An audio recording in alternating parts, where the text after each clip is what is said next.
Uhuhuhu, uhuhuhu, verkiu kruvinom ašarom. O kodėl verkiu kruvinom ašarom?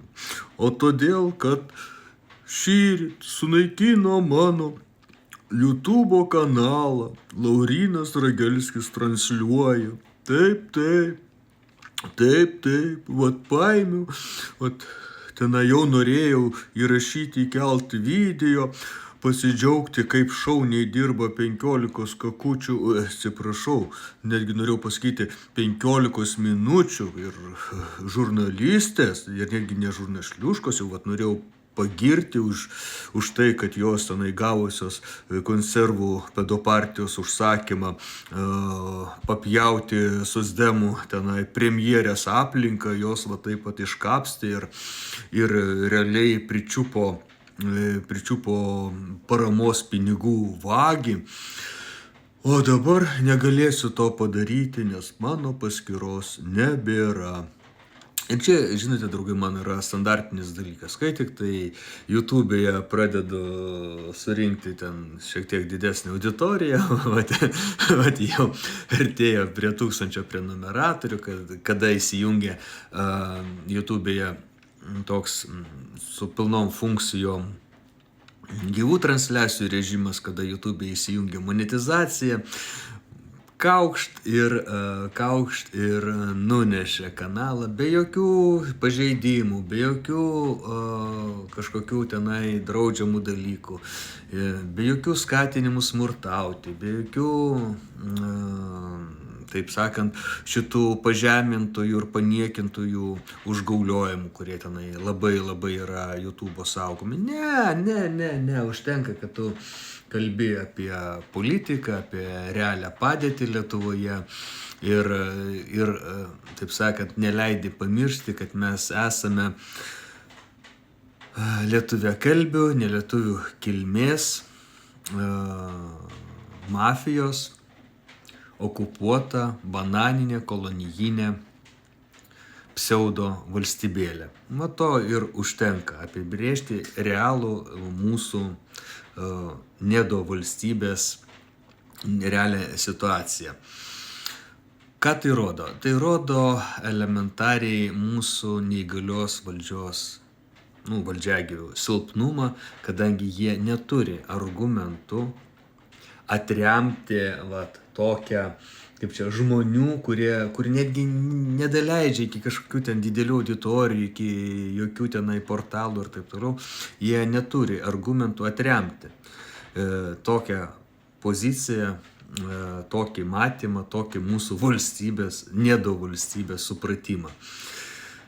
Ir argumentų, kad lietuvių tauta yra naikinama planingai, tikslingai šitų lietuviakalbių išgamų, kurios nekenčia lietuvių tautos, nekenčia lietuvių ir nori, kad šiandien gyventų visai kiti žmonės, o lietuviai liktų tik tai istorijos vadovėliuose, kuriuos šitie patys išgamos intensyviai perrašinėja, vėlgi trindami pirmiausia būtent mūsų lietuvių istoriją, būtent tuos faktus, kurie kelia mūsų pasididžiavimą ir atvirkščiai bandytus darydami didvyriais, kad mes garbintumėme išgamas, mūsų vaikai garbintų išgamas, kad mūsų vaikai nesuprastų, kas yra tikrosios vertybės, kas yra tikrasis žmogiškumas, kas yra tas pamatas žmogaus savigarbos, tas pamatas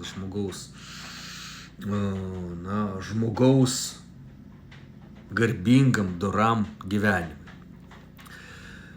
Jeigu mano veiksmuose, mano žodžiuose būtų kažkas nusikalstamo, taip, tai jiegi kur būtų? Jie būtų teismuose, aš būčiau baudžiamas ir taip toliau, būčiau tampamas ir visa kita. Bet jie to nesugeba, jie vertėsi per galvą, šikdami visais įmanomais plytom, šikdami ir mišdami verdančių vandenį, kaip sako rusai, sit kipetkom, bandydami mane pašalinti nuo to nedo perversmo atliekų besišlaistančių po mūsų sostinę. kai aš savo gyvom transliacijom 20-21 metais tiesiog į miltus sudirbdavau jų apgailėtiną propagandą. Nu, propaganda apgailėtina žiūrint iš šiandien, bet jinai būdavo visada pateikiama kaip kažkas, ohoho, visa lietuvių tauta, ten su šitais perversmininkais, čia jau minios palaikymo, taip toliau, kai viso to, kai nieko to nebuvo, ar ne? Ir vat, gelbėdami perversmo savo dalį, įsipareigojimą čia turi laikyti propagandinę aikštelę, jie mane, vat, persivertė per galvą ir išspaudė teismo procesą, kuris jau 6 metai eina.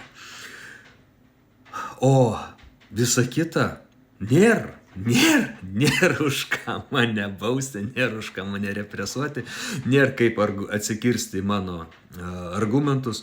Todėl šitą huntagyviai, šitie valdžiagyviai apgailėtini su savo struktūrėlėmis, kurios visos privaloma tvarka žiūri, ką kalba, ką publikuoja reali alternatyvi žiniasklaida, tai va, jie turi vienintelę priemonę, tai tiesiog paimti ir bendradarbiaujant su savo partneriais, ar ne, nes YouTube'as yra amerikonų platforma, valdoma Amerikos žydų, ir bendradarbiaujant su šitais partneriais, ar ne, tiesiog sunaikinti fiziškai tą mažą tribūną, iš kurios aš skleidžiu savo žodį, savo požiūrį. Jeigu jie taip nedarytų, kas gautųsi?